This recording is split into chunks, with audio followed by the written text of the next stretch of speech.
ഇത്രമാത്രം ഈ പത്രത്തിൽ എന്താ വായിക്കാനുള്ളത്? ഞാൻ എന്ത് ചെയ്യാനാ, പ്രായമായില്ലേ. പണ്ടത്തെ പോലെ ഇപ്പൊ പുറത്തൊന്നും പോകാൻ പറ്റില്ല. ഇപ്പൊ പേപ്പർ വായിച്ചല്ലേ കാര്യങ്ങളൊക്കെ അറിയുന്നത്. ഇന്നാ ചായ. Thank you. അവിടെ വെച്ചേക്ക്. വീട്ടുജോലി മുഴുവൻ ഇവൾ ഒറ്റ ഒരുത്തിയാ നോക്കുന്നത്, അറിയോ? എന്നെ ഒരു ജോലിയും ചെയ്യാൻ സമ്മതിക്കില്ല. ഞാൻ എത്രയോ പറഞ്ഞതാ, ഇങ്ങനെ പോയാൽ എന്റെ ശരീരത്തിന് പ്രശ്നമാകും, ഞാൻ മടി പിടിച്ചിരിക്കുമെന്ന്. പക്ഷെ ഇവള് കേൾക്കുന്നില്ല. അത് സത്യം തന്നെയാ. ഇവള് നല്ല ഉത്തരവാദിത്തമുള്ളൊരു പെങ്കൊച്ച. ഓ, ഇവളെന്റെ പുന്നാര മോളാ. രാവിലെ തന്നെ എന്നെ അങ്ങ് പുകഴ്ത്താതെ. ശരി, ഒരു കാര്യം നിങ്ങൾ പറ. വെറുതെ ഇരുന്ന് കാശ് വാങ്ങിക്കാൻ പറ്റുമോ? നിങ്ങൾ പറ. എന്നുവെച്ചാ ഞങ്ങൾ നിന്നോട് വേലക്കാരിയെ പോലെയാണോ പെരുമാറുന്നേ?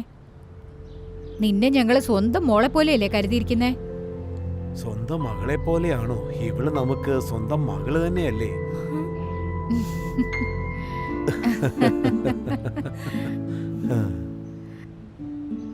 നമ്മുടെ മാമൻ പോയിട്ട് ഏകദേശം 10 വർഷമായി അല്ലേ? അതെ. അല്ല, അവള് ജീവിച്ചിരിപ്പുണ്ടായിരുന്നെങ്കിൽ അവൾക്ക് ഇവളുടെ പ്രായം ഉണ്ടാവുമല്ലേ? നീ പറഞ്ഞത് ശരിയാ.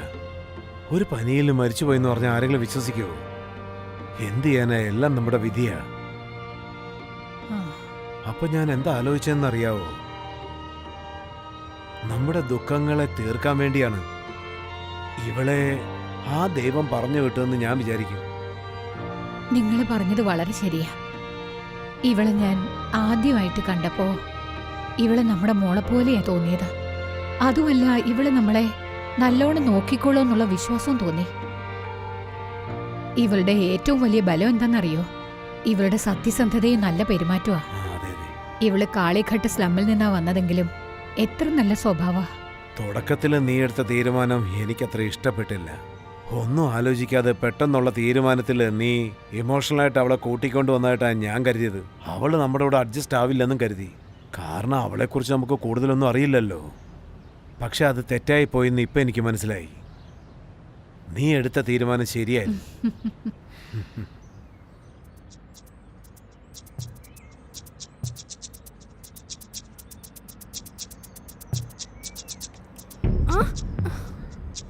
നിക്കടയോടെ ഇങ്ങനെ ധൃതി പിടിച്ച് നീ ഇങ്ങോട്ടോ. നീ എപ്പോഴാ ജയിലിൽ നിന്ന് പുറത്തു വന്നേ? എന്നെ വിട്, എനിക്ക് പോണം. എനിക്ക് കുറെ ജോലിയുണ്ട്. ദയവ് ഇതെന്നെ ശല്യപ്പെടുത്തല്ലേ. ഞാൻ നിന്നെ ഇങ്ങനെ കഷ്ടപ്പെട്ട് കണ്ടുപിടിച്ച സ്ഥിതിക്ക് അങ്ങനെ അങ്ങ് പോയാലോ? അത് ശരിയാണോ? സത്യം പറ, നിനക്ക് എന്താ വേണ്ട ഇപ്പൊ? നിന്റെ കാശ് വേണം. ഇല്ല, എന്നെ കൊണ്ട് തരാൻ പറ്റില്ല. അത് എന്റെ പൈസയല്ല. എന്നെ വിട്. വിടാൻ. എന്നെ വിടാനല്ലേ പറഞ്ഞത്? പറയുന്നേക്ക് വിട്. മുന്നേ വിടാൻ. എന്നെ വിടാനാ പറഞ്ഞത്. എന്നോടാണോടി നിന്റെ കളി? ഞാനൊരു മണ്ടനാണെന്ന് വിചാരിച്ചോ നീ? ഇങ്ങനെ എത്ര നാൾ എന്നെ ഇങ്ങനെ ഉപദ്രവിച്ചുകൊണ്ടിരിക്കുന്നു? പറയാൻ നീ നന്നാവില്ലേ? നീ എന്റെ ഭാര്യയാണെന്നുള്ള കാര്യം നീ അങ്ങ് മറന്നുപോയോ? ഇങ്ങനെയാണെങ്കിൽ അമ്പലത്തിൽ വെച്ച് താലി കെട്ടിയ കാര്യം നീ മറന്നു കാണുമല്ലോ. ഭാര്യ എന്നുള്ള അർത്ഥം എന്താന്ന് നിനക്കറിയോ? നിന്നെ കുറിച്ച് ഓർക്കുമ്പോ വെറുപ്പ എനിക്ക്. ഒരു കാലത്ത് ഞാൻ നിന്നെ ഇഷ്ടപ്പെട്ടത് സത്യം. നിനക്ക് വേണ്ടി ജീവൻ കൊടുക്കാൻ വരെ തയ്യാറായിരുന്നു. അങ്ങനെ നിന്നെ കല്യാണവും കഴിച്ചു. പക്ഷെ നീ വേറും ഒരു വൃത്തികെട്ടവന്. കണ്ടടന്നിറങ്ങുന്നു. മാറി നിക്കടാ. ശരി ശരി, നീ പൊയ്ക്കോ. എനിക്ക് അടുത്ത ആഴ്ച ഒരു 30,000 രൂപ വേണം. നീ വേണോ അത് ശരിയാക്കി തരാൻ? എന്ത് 30,000? അത്രയും പണത്തിന് എവിടെ പോവാനാ? ജോലി ചെയ്യുന്ന വീട്ടിൽ മോഷ്ടിക്കണോ ഞാൻ? ഇല്ലെങ്കിൽ ബാങ്ക് കൊള്ളയടിക്കണോ?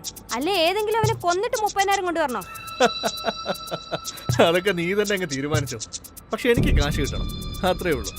എവിടെങ്കിലും പോയി ചാവും. എന്നെ ഉപദ്രവിക്കരുത്, എന്റെ സ്വഭാവം മാറും. എവിടെങ്കിലും പോ. ഞാൻ പോവാം. പക്ഷെ ഒരു കാര്യമുണ്ട്, ഞാൻ പറഞ്ഞ കാശ് എനിക്ക് വേണം. വിടടാ.